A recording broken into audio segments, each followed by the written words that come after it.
What's up guys, my name is Liam, and today we're going to be taking a look at a brand new mouse pad from WLmouse. This is called the WL Purple. To me, this is more on the controlled end of the spectrum, and it is made from some top-of-the-line materials. So how does this stack up against the competition? And more importantly, is this going to be the perfect mouse pad for you? Let's check it out.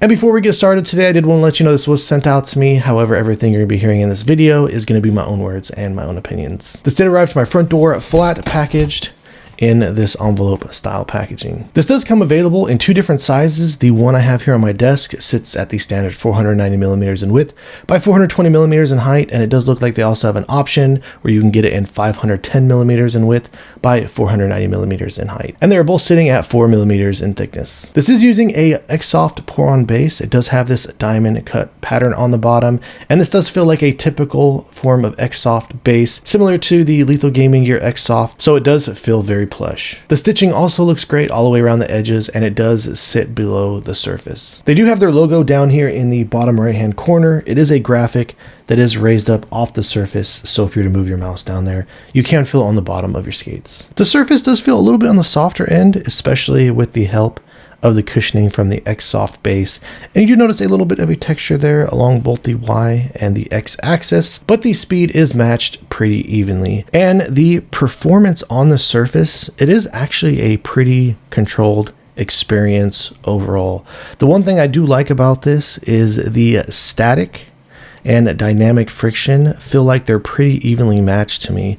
So it doesn't feel like it's too muddy when you're down here trying to make the micro adjustments. But this is, I would say, on the slower end of some of the recent control pads that I tested. And I'll throw up a bunch of comparisons here in just a little bit. But with that Xsoft base, it does give you a very easy feeling to push into it. So it does give you a maximum amount of control and stopping power as you're using it. And you do get pretty standard properties with the skates.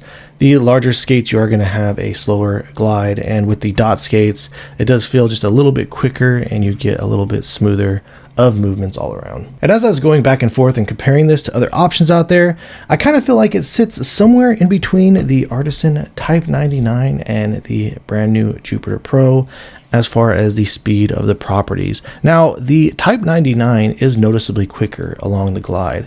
You do get a greater sense of friction along the dynamic axis and just overall slower glide. So let's drop the speed glide comparison test between both of these. And next up, when comparing it to something like the Lethal Gaming Gear Jupiter Pro, this is also the Xsoft version since it's similar to the base over here on the WLmouse. Like I said, the properties of both of these, they do feel really similar to one another, if not identical.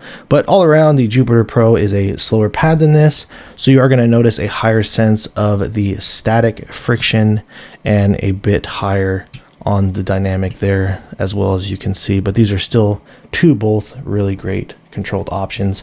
Let's go ahead and drop a glide test comparison between these two, and I'll follow that up with just a spectrum of different speed ranges of recent mouse pads I've tested for you guys to take a look at.